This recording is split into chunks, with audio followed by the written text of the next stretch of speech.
Hi everyone, it's Roger and James here from the What's on Disney Plus podcast, and we're going to do some talks about some of this week's major topics. So first off, we're going to take a look at what's coming up on Disney Plus in April. For this is for the US. We've also got the Canada list. We're going to be talking about stuff as we go along, and then at the end, there's some problems with this that I want to get into, and maybe try and work out what's going on. Right. Sunday, April the 2nd, 5 new episodes from the second season of The Ghost of Molly McGee. So weird to have it on a Sunday, but the shift over to next day has officially kind of kicked in now. So we're getting a Sunday release for that one there. But it's odd because we're getting like 5 episodes. So we're getting them in front of the Disney Channel. But they get the premiere of the first episode. It's like, where's the logic?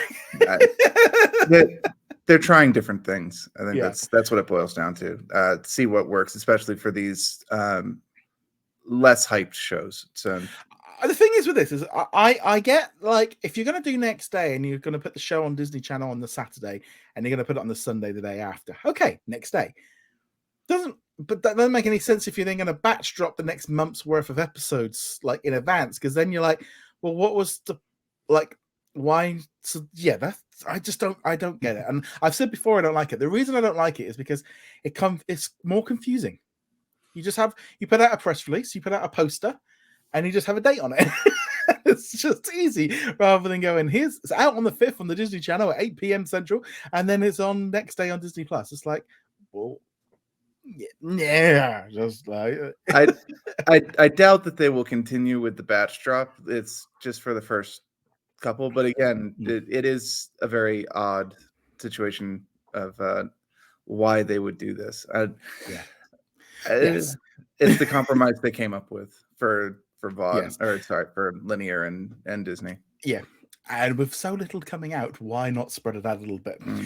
So on April the 5th, we're getting Wicked Tuna Outer Banks Showdown Season 1. We're getting the entire season of The Crossover, which is a new basketball series. I'll be honest, zero interest in this one. We're getting Journey to the Center of the Earth, a new Latin American series. It actually looks quite fun, but I probably won't watch too much of it. And new episode of The Mandalorian. On Sunday, April the 9th, we're getting The Owl House for the final episode. So no Friday release there. Wednesday, April the 12th, we're getting new season 11 of Dr. Oakley Yukon Vet. 5 episodes of Kif and 5 episodes of Moon Girl and Devil Dinosaur. Again, this is another batch drop. So this seems to be how they're doing it with these shows, of drop 5 episodes or 4 episodes or 6 episodes, then leave it a few weeks and drop a few more.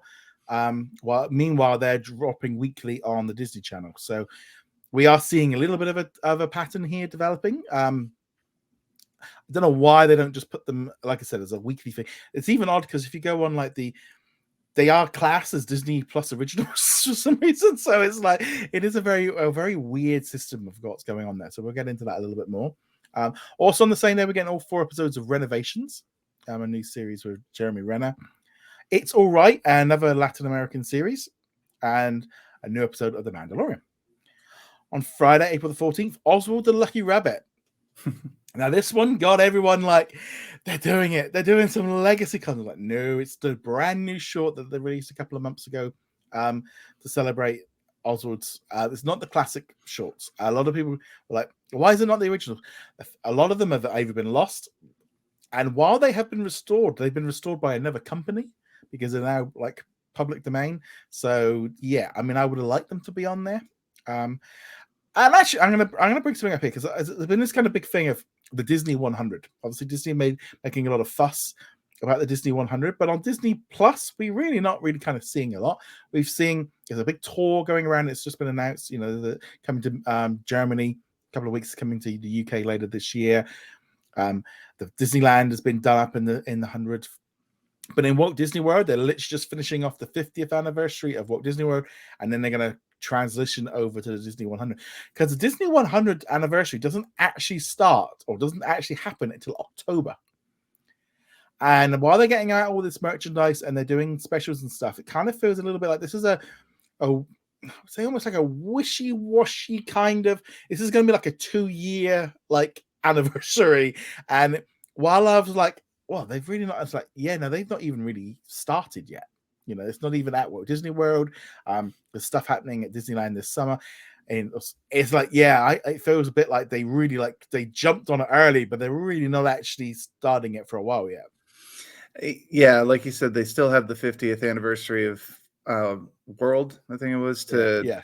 to finish off, and it doesn't really start until October, so they want to get as much time out of both of these as possible. But yeah, I expect once they get going, which will probably be in like July or August, a little bit in advance of October, we will get sick of seeing about the Disney 100 by the time they're done with it, maybe October next year or even into 2025. Yeah, it's going to be around for a while. So while I know a lot of people are like, why haven't it's like, it feels like it's a long drawn out system. And while it would be nice to have something every week, I don't even know if it's actually in their eyes if it's like even properly started yet. But thought I'd bring that up there with the Oswald one.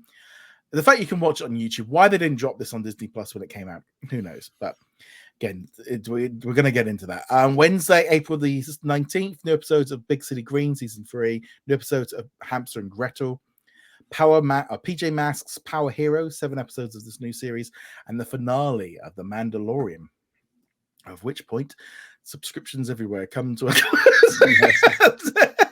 Probably quite a few, yeah. On Saturday, April the 22nd, we're getting Secret of the Elephants, a new 4-part documentary. It will be available a couple episodes the night before on Nat Geo. Also going to be going to Hulu as well. Again, some more shenanigans going on with this release. I think in some ways, after Secrets of the Whales, which I really enjoyed, I'm looking forward to watching this one with the elephants. It does feel like now, like Disney are like, we're spending a lot of money on this thing because it's being made by James Cameron. We need to put it in as many places as possible to make it viable. And that's how, because they've got Secret of the Bees and Secret of the Octopus, and there's a few more of these shows coming down the line. So in some ways, it does kind of make sense if they want to make this into a bigger thing. They need to get it out to a bigger audience. I think the best way would be to put it on, probably on, in America, put it on ABC as well. It wouldn't be, but yeah. So that I don't mind, like with some of this stuff, if they share it, but it's just like just make it a little bit more known. But Secret of the Elements, that is definitely one of the highlights, I think, for me anyway. Okay, so on April the 26th, we're getting new episodes of Dino Ranch Going for Gold. So that was supposed to come out last month, didn't come. 5 new episodes of Saturdays, a new Australian documentary series, Matilda's The World at Our Feet, which is all about Australia's national football team. That's where they kick it, they don't throw it, for American audiences. Don't to be confused with Aussie rules football, because I think they throw it there. Then we're getting some new shorts, Star Wars Young Jedi Adventure. So the whole series is dropping the following week on May 4th, but we're getting some short versions of them. And they do this quite a bit with some of the Disney Junior stuff. And then on Friday, April the 28th, Peter Pan and Wendy. Now, I'm going to be honest, that when this list dropped, it was a bit like, that's it. There's like, it's literally like, I mean, the only thing I can compare, it feels like it's 2020 all over again. It's not quite that bad, but it's pretty barren. It's not far off. It's not far. I mean, as a subscriber, how do you feel about what are you looking forward to from this April list? I mean, the secret of the elephants. Yeah, they're, as you said, there are a lot of secret ones, so I was kind of going through my head which one it is. I watched Secret of the Wolves a while back, Secret of the Whales. Yeah, it's actually a very, very good series. So even in a more crowded month, it would stand out as something I'd want to watch. But yeah, that's really about it. Honestly, I'll probably watch the Moon Girl and Devil Dinosaur stuff. I did enjoy those. They're good. Like, since I don't have kids, they're more like background noise things. Although my friend who does have young kids said that they loved it. The little munchkins loved it. So that's at least it's finding its audience there. I'll watch the Star Wars shorts. Again, it's aimed at a very young audience, so I'm not super crazy excited for that one. But that's it. I mean, Peter Pan and Wendy is a bit like I'll give it a go, but I'm really, if that movie never actually ever arrived, I wouldn't really miss it. If that I've got zero interest in it. I believe we talked about it a couple of weeks ago because the trailer had dropped, and it's just It's a trailer, and it looks an awful lot like it is a straight translation of the animated classic from in the back. I mean, the boat was flying, I think, in part of it, and that was about the only difference we could really see from it. So not super excited for that one. I mean, I will point out that they've got renovations and the crossover, but the crossover just it might win me around, but I feel like I'm not really that show's not quite pulling me in. The renovations,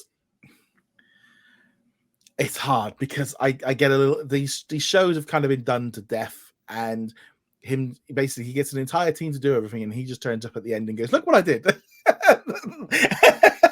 That's kind of how it looks like on the trailer, and that's probably accurate too. I think as kind of like black comedy as it is, I think the biggest draw of this is the fact that he got injured very recently, so his name is in the news at the moment. Seems to be recovering very well, fortunately, but and completely unrelated to the show. Obviously, it was I believe a snowplow accident of all things, and he was trying to, I think he was trying to rescue someone, so yes, it's something like that. So obviously it was not like some weird production publicity stunt for this, but his name is in the news. People remember him at the moment, so that actually, in a backwards kind of way, bumps it up a little bit. Not for me, because this is not my kind of show. But I mean, both of my sisters grew up watching like House Flippers, and I don't remember the names of the shows anymore, but where people would redecorate each other's houses. So this is not exactly that, but it's in the same line. So I could see that there's going to be an audience for this. So it's gonna be good. So just a quick highlight of some of the things also coming. So they're most of the originals are going international. A couple of quick highlights here from Canada. And some of these will be out internationally. We got Tiny Beautiful Things, a brand new limited series with Katherine Hine, dropping on April the 7th. So we had to talk about that one in a couple of weeks' time. We've also got another new series called Set X, which is a psychological drama about an idyllic Caribbean vacation that kind of goes bad. There's a new anime series, and I'm not even going to try and butcher trying to pronounce that one. That's going to be dropping every week, every Saturday. There's quite a lot of, it's kind of interesting. There's a lot of international originals starting to drop in from different countries and stuff now, from like Tokyo. Also, there's a new film, Quasi, that's coming out on April the 20th, again on Hulu in the US.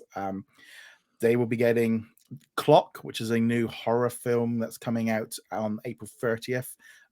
So a few different things they're coming in addition to they're getting shows like The Simpsons, American Dad, shows like that. So lots of interesting. It's a little bit more bearable with the international list. We've not got the UK highlights yet, or the Australian list, because a little bit early.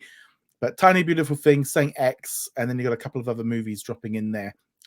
Make it a little bit more bearable, but it still feels a little, because one of the problems, which I know a lot of American viewers sometimes say, like obviously internationally we get a lot of content, and they go, well, you get all. The problem is a lot of the classic content, if it doesn't arrive, it's not arriving for anybody. That's the thing, is it's very much now just like it's all newer stuff. We're not really getting any legacy stuff at all.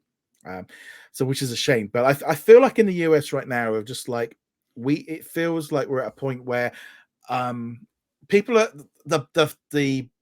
the rose tinted glasses of Disney Plus seems to have got to that point now. Like we're like 3-4 years in, and here we are all these years later, and we are still talking about the same problems that we have spoken about for nearly over 3 years. And it's like, I could sit here and be like, well, I do, and I honestly do think that with Chapek was making a lot of cuts, and so we are feeling the effects of those cuts now, of what they were spending money on. But also Bob Iger coming back and the reorganization with now the entertainment division being moved around. And I honestly think that there's a lot of problems that have been trying to have the teams coming up with what they're doing and their plans. There wasn't really anyone even running Disney Plus. It was just kind of, everyone was putting their things on there, but there wasn't really anyone kind of running anything. But hopefully that will improve now. There's people. So I feel like we had a massive road bump with Chapek cutting stuff down, then him going, Iger coming back, the reorganization, and we're now months later now getting the problems of where everything got put on hold, and if they're trying to cut costs and stuff, we're starting to feel it. But then obviously as well, they've shut down and slowed down the release schedule. So therefore, maybe now we would have originally been getting like Secret Invasion at the same.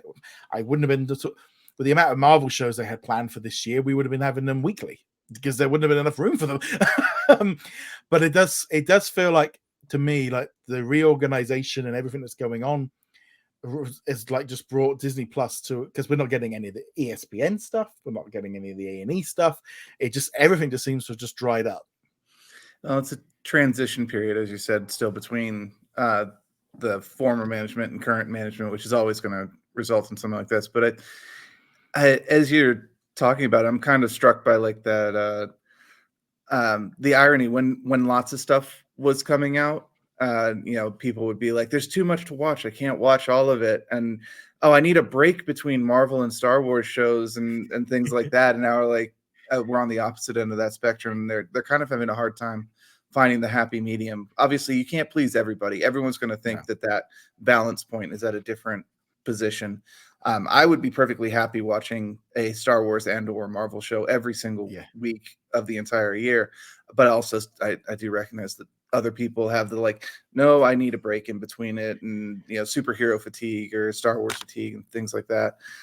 But part of this is also still the knock-on effect from COVID, and we're talking about all the way back from the very beginning in 2020, because they wanted to hold stuff off for theaters, thinking like Black Widow and even the Eternals and stuff like that. And what ended up happening last year was, since the theaters started to open up again and a little bit, and they're kind of pretty much back to normal now here in the States.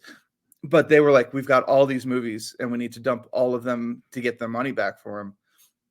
So we had a huge glut in 2022, and now we're going into 2023, and that backlog is done, but they weren't making stuff during COVID either because they couldn't. And now we're in that well, I mean, if you look at like the theatrical release schedule right now, there's literally a major title drop, sometimes 2 every week. There is just bang, and not necessarily from Disney, but from all the studios. They're all massively shifting around a bit. So there's been a big shift. I also can't help but feel like, had they done like the crossover and Doogie Kamealoha as a weekly release, that would have seen us right the way through April and May. They're doing the same thing with American Born Chinese, dropping it all at once. And it's a bit like, okay, I don't think these shows really pulled in a lot, but it would have given the illusion. And the same thing like with Kif and Moon Girl and Saturdays and all those shows. If they had all of them dropping weekly, and you're sitting there going, well, you are getting like 6 or 7 shows a week, like new episodes. It, like in fear, in like mentally, you like look at it, well, okay, well, they're putting stuff on. They're still putting it on there, but this binge drop system, while it makes they can focus maybe the PR then just on that one blast for that week rather than stretching it out, and it kind of going back to the days of like binge drop. But it's a very weird system because they have the shows. They could have stretched them out a little bit more, but they've gone back into like the binge mode again, which following Netflix. And again, I think this might be part of like the 2022 glut, where they got a lot of feedback from viewers where, man, you're dropping so many things right now. I don't have time for Big Shot or Mighty Ducks or the Benedict Society, things like that. And well, so maybe just give it all at once so that I can enjoy it, and then go on and watch Hawkeye or Andor or so on. But now they're in a different situation where they don't have the weekly drops coming anymore after this. So it would have made sense to go, okay, the American-born Chinese, stretch it out, because now we have something to talk about every single week, as opposed to it's there. And if we don't talk about it that week, then we're not going to talk about it at all, because it's already gone from the collective conscious. Well, this is the problem, because I feel like we are really going to get, because it's like, Doogie Kamealoha is going to come out, and the next week it's the crossover. And it's just not going to put, the whole thing of like, oh no, the shows that are binge dropped, are they going to pick up steam? It's a very weird situation. It's like, they have got some shows that they could drop in, but they're still siphoning so much off to Hulu. And it's like, like Hulu's getting the Elephant Show, and they even getting some National Geographic shows. And it's like, are we gone back to, it's like, and there was a report this past week, like Disney Plus is basically being considered a babysitting thing in the US of like, the price rise came in at the end of last year. 94% of people stuck to the same price, didn't move. And people consider, oh, you gotta allow it for kids and stuff, but has that meant that Disney's got are they got, I would almost say, complacent with the fact that they can just put this stuff out, and it just looks like, and there's been reports of like the Mandalorian season 3, the numbers are down. We've had multiple shows, we've had, and there is also this other big thing. We're at a lot, we're all back to normal now. We're all, people are not at home the same way that they were through previous seasons. Habits have changed, and ratings across the board have dipped off for everything. And also, like, the first season of Disney Plus was out, or the Mandalorian was when it launched, so there was a lot of advertising around there. The second one, we hardly had anything because of the lockdowns, and then we had 3 series last year, so now it's not so special, and I think that is an issue. But it's also worth keeping in mind that this is what Netflix themselves were talking about when they cancel shows after 3 or 4 seasons, where, like, you get a consistent audience for these shows that have been running, but you don't bring in new viewers, and you're going to shed a couple of existing in it. And as much as we hate it for Netflix, this is why it happens, where they go, okay, you've had your 3 seasons, time to say goodbye, and we'll put in a new show, because new shows draw people in more than existing, no matter if they're quality. Yeah, there are exceptions, Stranger Things, and yeah, that's the exception. But as much as we complain about it, much as we poke at Netflix for, we can't trust that your shows are going to continue, which is starting to become a problem with Disney. And we're going to go into that. We're going to go into that a lot more next week. Yes, we are. So kind of preempting that, but just finishing the thought. That's part of why Mandalorian season 3 isn't doing as well. Keep in mind also that when we say not as well, doesn't mean that it's doing badly. It's just not doing the same numbers. Yeah, it's kind of weird, because I think a lot of people in some ways everyone wants to pick holes at stuff because it's not just well, it's massively above what Andor was. And again, I also point to the fact of, well, it might be down in America, but now it's out in 100+ countries. And sometimes you do kind of think, and I do think this is, and Disney and Netflix and stuff, sometimes you need to get all of the viewing numbers in, because it's like, okay, well, the numbers might not be as big as they are in the US right now, but globally, there's more, is there more interest and stuff? There's a lot of talk about there being less excitement about Mandalorian. Yeah, because it's been around for 4 years now. It's not the same buzzy thing. We have other things. We've just come off. There's been some amazing shows over the winter. House of the Dragon. We just got The Last of Us. We've had some really good TV, and Mandalorian is, it's not. And also Disney are not spending the same money advertising it. They're not promoting it. So, maybe they're not. If they're not sponsoring the hashtags, they're not putting it. I mean, they're putting out posters and but it's very noticeable that there's a lot less advertising going on this series. But it does feel like with April, it's like, and they're kind of going, well, you got 3 episodes of Mandalorian. There you go. That's enough to keep you tied over. But as we can see, the shine has come off the Marvel and Star Wars brands, because last year they just rammed it. And now we're paying for that. Yeah, and like I said earlier, it didn't diminish the shine for me at all. I really enjoyed having them constantly, but I do get that a lot of people are in the same boat that you're talking about, where it's like, maybe ease it off a bit. Don't go 0 like we are right now, or about to be when Mandalorian finishes, but the every week was a bit too much for people. I would have been perfectly fine with it. I think the problem as well was trying to keep the excitement up like weekly is very tricky, but also people, it's like with all these Star Wars stuff, and the Marvel stuff, it can get a little bit too much. I personally feel like 3 shows a year are too much. I just feel like that was I enjoyed them, but it wasn't special then. It's like anything, you can have especially with between Andor, Book of Boba Fett, and Obi-Wan Kenobi, and what was that? 20 weeks plus. So nearly like a third of the year we had new Star Wars every week. We'd go decades without a movie, and then suddenly, it's a lot of it. So I think they've got to watch that. I think we're going to see a changeover. Interesting enough, Disney this past week updated its website because it still had all the dates from like last year's San Diego Comic-Con, and now everything's just been changed to coming soon. Everyone's it's all been like it's not really been delayed. They've just taken away they've just got rid of all the dates. It's like they didn't on everything. So therefore, if you do it everything, it's like they are spreading it out. I wouldn't be at all surprised if we still get Secret Invasion after Guardians of the Galaxy. I think that's very likely. I do feel like now, I think we'll get Ahsoka. I don't know if we'll get Skeleton Crew. I do wonder if that will get pushed back to next year, and then they push back maybe Andor into the year after to kind of, because they're going to be looking at these stats and going, and spread it out a little bit. That's why the analysts get the big bucks is too. They take the numbers and they interpret them. The problem is a lot of times the people who make the decisions don't necessarily understand the numbers or misread the numbers. And of course, the analysts can also misread the numbers. They're not immune to it, but they typically are much better at going, this is what you should do.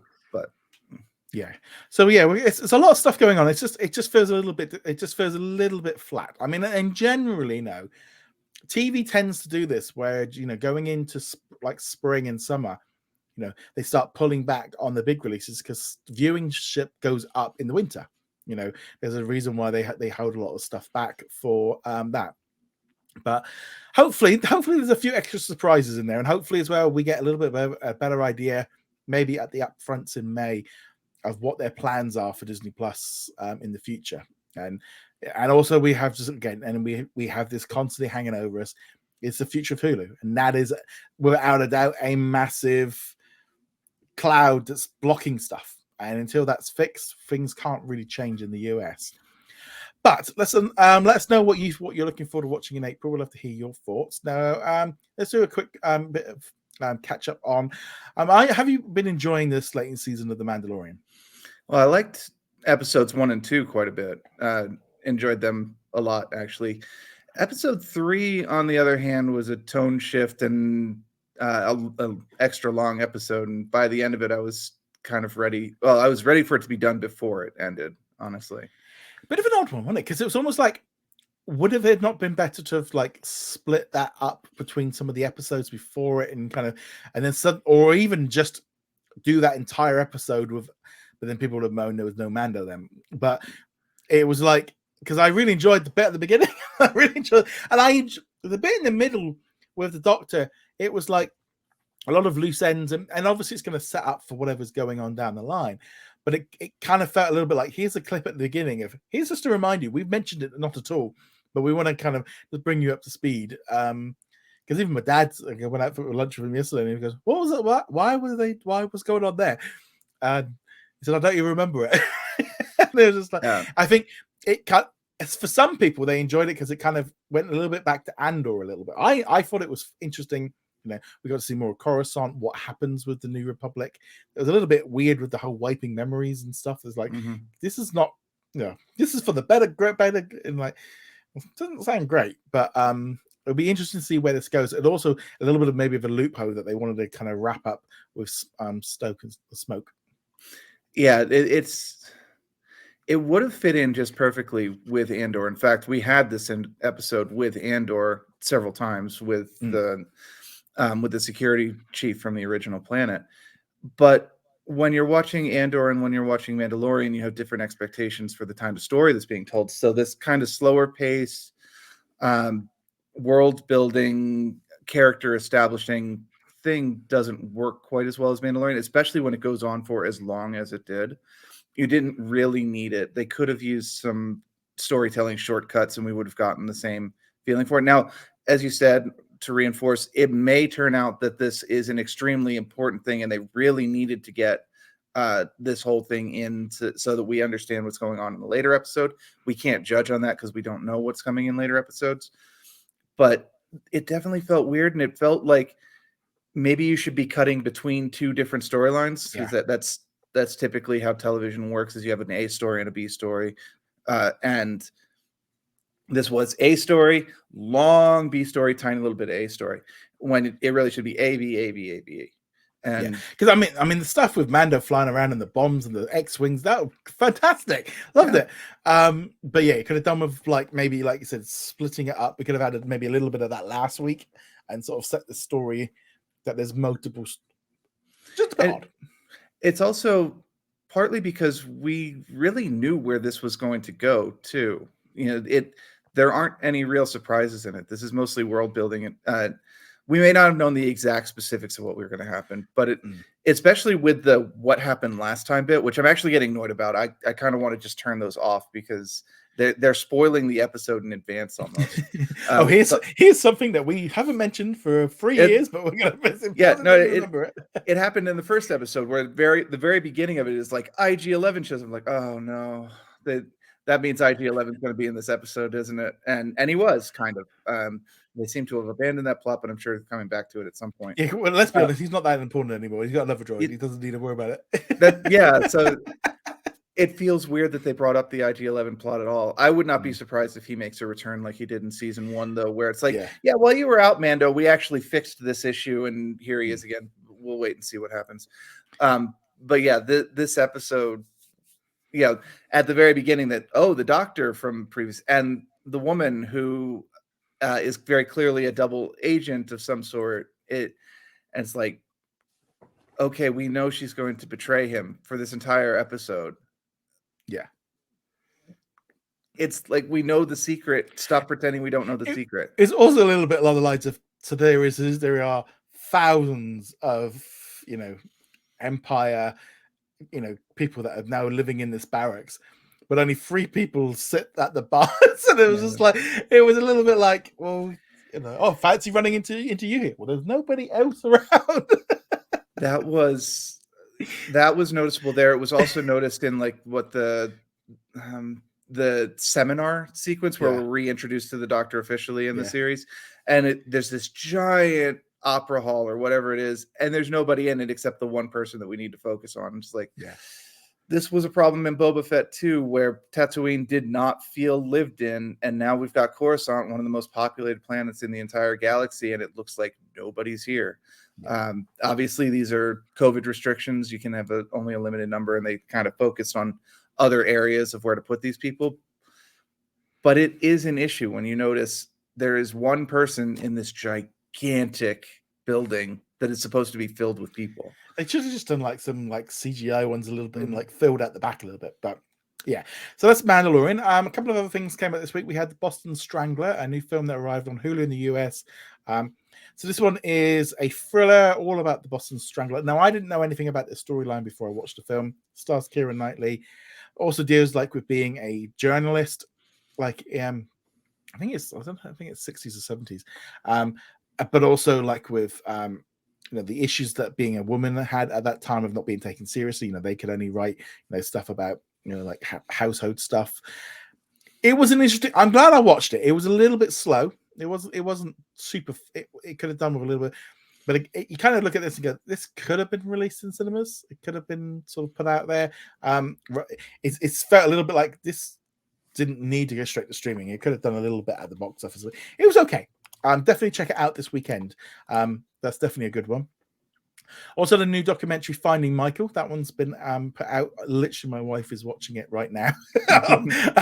As I just went to get a cup of tea, she just started watching it. So that was a documentary all about Spencer Matthew, and he's trying to find his the body of his brother who died on Everest's like 20 plus years ago, and he kind of gets a team together because he had a photograph sent to him of what they think was the body. Don't want to get into the spoilers of this one, but very similar a little bit to Torn that came out a while ago on Disney Plus. There was a little bit of a problem with this one where it didn't come out when it's supposed to, but it did eventually come out like a few days later. It then got shifted to Hulu.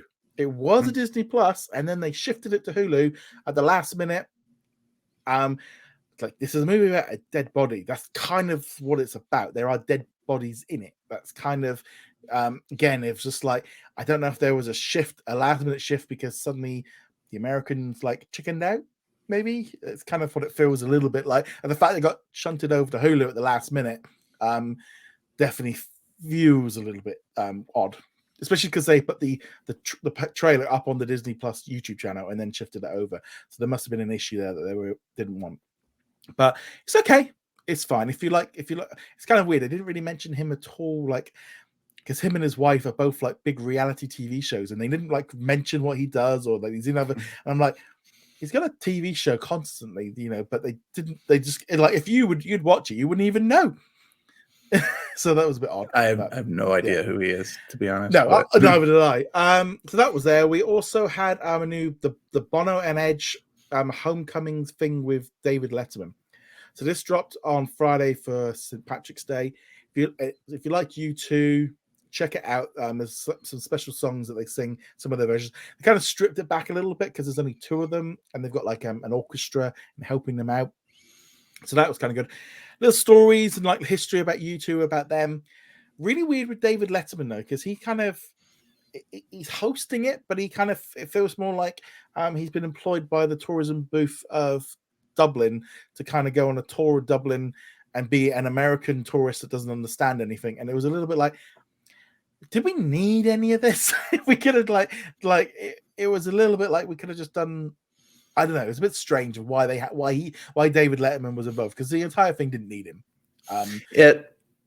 It's just that he's a recognizable name, I assume, and that it's who they could afford. That's about it. Yeah, it's just very odd. It's just that he was like, walking around Dublin and just kind of being a stereotypical like American tourist of like not really understanding everything. It just seemed a little bit odd in place of the interviews and stuff. Most of them weren't even done with him and YouTube. But I enjoyed it. It was definitely if you're a fan of them, check it out. We also got the Miley Cyrus backyard session. That one dropped, a surprise one. I did watch it actually. It wasn't too. I could have done without the interviews between the performances, because that's the kind of thing I would maybe just put on and repeat because I've listened to the music. But once they start jabbering on about like the music and stuff, and I don't care. It's like I think that's what I like with the, like, if you're gonna do a music special, maybe do all the talking like at the beginning and the end, so when you can actually watch like them performing it. Because listening to them talk about 3-4 minutes about how they wrote the song and what it means and all the rest of it, doesn't really. It's like, just let me listen to the song. But yeah, so that one dropped in. Hopefully that one's a big one, a big popular one, but it's definitely a last minute thing. But yeah, so that's some of the big week. Anything else you've been watching on Disney Plus recently? Falling a little bit behind on Bad Batch, and that's really about it. Most of the stuff I've been watching, well, that makes it sound like I've been watching a lot. I have not been watching a lot lately. I've been watching Picard. That's actually a really good season 3, but that's it. It's Mando and Picard. I've been bouncing back and forth between the two. I've been too busy to catch up on most of the other stuff. Yeah, so, I am looking forward to catching John Wick 4 in theaters in a couple weeks. Just 1 week actually. Yeah, I will watch it when it arrives on like Netflix or Sky Cinema or something like that. I did watch. They did end up dropping like 10 episodes of the second season of Abbott Elementary on Disney Plus here in the UK. So that was gone in 2 days. Just binge it because that's such a great show, such a great comedy. We've had new episodes of like Grey's Anatomy, so we've been watching that one. But yeah, it's been busy. But the thing is though, and this is the thing, is this again part of that thing of like we're all doing, people are doing stuff, and therefore you are pulling back a little bit. Getting back into the routines of not watching stuff as much. I know Bad Batch has been like, I watch it in batches. I'll sit down and then I'll watch it like 3 episodes at once, because it hasn't got that same pull in for me. Right. Although the episodes have been kind of hit and miss, but when they hit, they're really, really good. Like we had the Kashyyyk arc with the Wookiee, which I really enjoyed, and then we had an episode with Crosshair recently, the one who still works for the Empire, which was really good. I thought that was probably one of the best episodes of the series so far. But then in between them, they had this arc with the Bad Batch on a planet doing mining activities, and I was just like, this is one of the worst arcs you guys have done in the show yet. Is it over yet? And thankfully it was. But so it's got pretty big highs, but it's also got pretty big lows. And because of that kind of odd mix, I'm not intentionally doing it, but I'm doing basically the same thing you were. I'm like, I'll let 3 or 4 episodes build up, and I'll just kind of watch through them. It definitely hasn't felt like it's had the same impact that the last season did. It just doesn't. Well, in terms of like getting people's attention, sure. I'm actually enjoying season 2 quite a bit more than season 1, though, because it is actually telling a story this time, and the Bad Batch are the characters rather than just being a vehicle for cameo of the week like season 1 was.